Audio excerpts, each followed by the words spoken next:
అబ్దుల్లాపూర్ మెట్ మండలం హయత్ నగర్ కుంటూరులోని ఆర్యవైశ్య సంఘం ఆధ్వర్యంలో జాతిపిత మహాత్మా గాంధీ 150వ జయంతి ఘనంగా జరిగింది.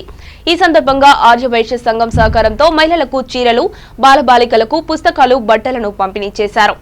ఈ కార్యక్రమానికి అబ్దుల్లాపూర్ మెట్ మండలం ప్రధాన కార్యదర్శి ప్రొద్దుటూరి నరసింహ గుప్తా, రంగారెడ్డి అధ్యక్షులు అర్తం లక్ష్మయ్య గుప్తా, జోర్కా జగన్, కుంట్లూరు ఆర్యవైశ్య సంఘం అధ్యక్షులు గుడిపాటి శ్రీనివాసరావు, విజయశేఖర్ రెడ్డి గ్రామ నాయకులు పాల్గొన్నారు.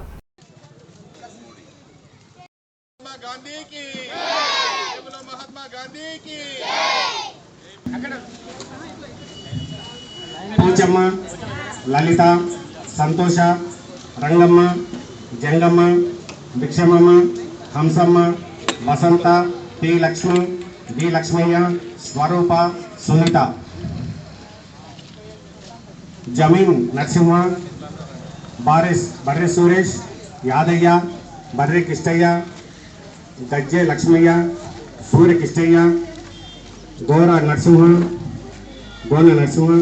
దానయ్య, సూర్య లక్ష్మయ్య, సింగన్ లక్ష్మయ్య, రాజు రావాల్సిందిగా కోరుతున్నాం.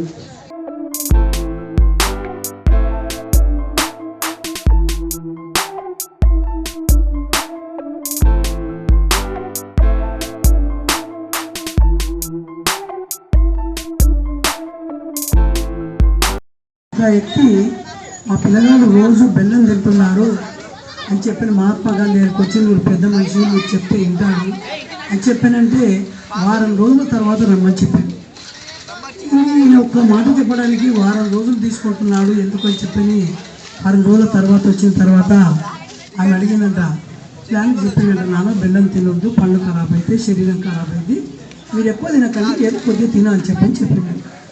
ఆమె అన్నదంటే ఇంత చిన్న విషయానికి నేను వారం రోజులు ఎందుకు మీరు టైం తీసుకున్నారు చెప్పడానికి అని చెప్పినట్లయితే, అమ్మ నేను కూడా ఎప్పుడు కూడా తినేది, రోజు ఎక్కువ తినేది, నేను మానిన తర్వాతనే తను ఎదుటి వరకు చెప్పాలి అంటే అతను చెప్పేటువంటి విషయాన్ని అంత ఖచ్చితంగా అతను ఆచరించే వేరే వాళ్ళకి చెప్పినటువంటి వ్యక్తి, ఆదర్శమైన వ్యక్తి మహాత్మా గాంధీ. మీ అందరికీ తెలుసు, ఆంగ్లేయ పాలనకి వెళ్ళి మనందరినీ ఇవాళ భారతదేశ స్వతంత్ర వేడుకలు అని చెప్పి మనం జరుపుకుంటున్నామంటే దానికి ముఖ్యమైన వ్యక్తి మన మహాత్మా గాంధీ.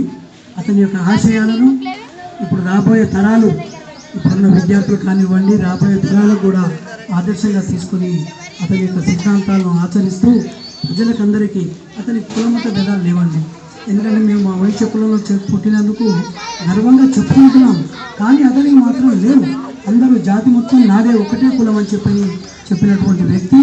అతని ఆదర్శంగా తీసుకొని మనం కూడా మనకు తోచినటువంటి సహాయాన్ని ఇతరులకు చేయాలి అని చెప్పని మా యొక్క సంఘ సభ్యులు ఈరోజు ఈ సేవా కార్యక్రమాలు పెట్టుకున్నందుకు వారికి నేను ధన్యవాదాలు తెలియజేస్తున్నాను. ఎందుకంటే ఇప్పుడు నేను కర్తాలు, యాచారం అన్నీ పోయొచ్చినాను, ఆ సంఘం ఒక 5 తవాలకు వెళ్ళొచ్చాను. V3 న్యూస్ లక్ష్యం సమాజ హితం.